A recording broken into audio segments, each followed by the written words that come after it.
Pagsirit, ito nga po ba ay ihe or there is something else? Hello everyone! So once again, it's me your nurse, Sarami FC, and for today's vlog, ang topic po natin ay walang iba kundi squirting.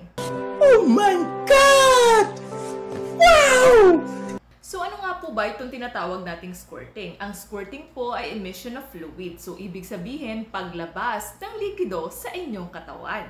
What? Sinasabi pong ito ay large volume or maramihan, clear walang kulay, odorless walang amoy, at ito po ay lumalabas sa inyong urethra kung saan lumalabas ang inyong ihi. Parang may naamoy ako hindi maganda. Under or sa ilalim ng inyong urethra ay may tinatawag po tayong skin gland.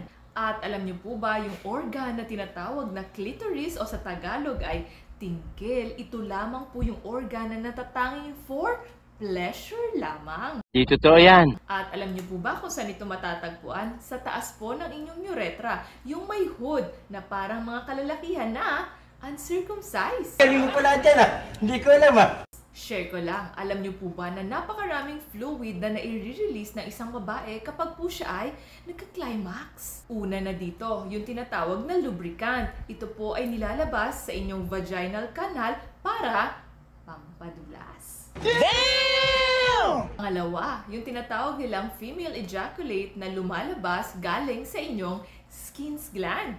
Para di kayo malito, it's a whitish color po at sinasabing small amount lamang ito, usually 1 to 2 drops only. And lastly, yung tinatawag po nating squirting.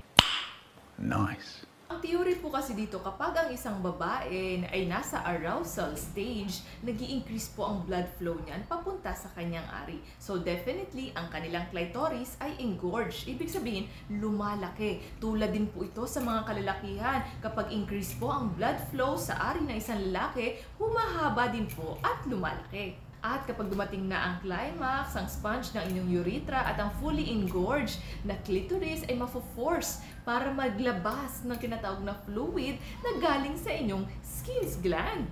So what do you think? Ihi nga po ba siya or there is something? Actually, it's a no. Hindi po siya ihi. But yes, galing po siya sa skin gland and yes, galing din po siya sa inyong urethra. Take note, iba po talaga siya sa usually iniihi ng isang babae. Bakit? Number 1, it is more diluted. Number 2, iba po ang kanyang concentration. And last but not the least, meron po kasi tayong tinatawag na coital incontinence or urine leakage na kapag ang isang babae ay nakikipagtalik ay meron lumalabas na konting ihi. Pero tandaan, may mga kababaihan pong kaya po talagang mag-squirt, maglabas, magpasirit at normal din po sa mga kababaihan na hindi ito kaya.